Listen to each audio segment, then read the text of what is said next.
പൂനെയിൽ മിനി ബസ്സിലുണ്ടായ തീപിടുത്തത്തിൽ 4 പേർ വെന്തുമരിച്ച സംഭവം കൊലപാതകമെന്ന് പോലീസ്. ബസ് ഡ്രൈവർ തന്നെയാണ് തീയിട്ടത്. ജീവനക്കാരോടും ജോലി ചെയ്യുന്ന സ്ഥാപനത്തോടും പക ഉണ്ടായിരുന്ന ഇയാൾ മൊഴി നൽകി. കൃത്യമായി ശമ്പളം ലഭിക്കാത്തതും ബോണസ് ലഭിക്കാത്തതിലും വൈരാഗ്യവും പകയുമാണ് ഇത്തരത്തിലൊരു ക്രൂര കൊലപാതകത്തിലേക്ക് കാര്യങ്ങൾ എത്തിച്ചു.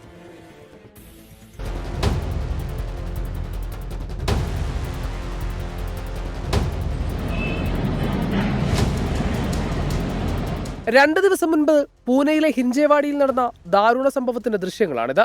വ്യോം ഗ്രാഫിക്സ് എന്ന പ്രിന്റിംഗ് കമ്പനിയിലെ ജീവനക്കാരുമായി വരുന്ന ബസ്സാണ് സ്ഥാപനത്തിനടുത്തെത്തും മുൻപ് കത്തിയത്.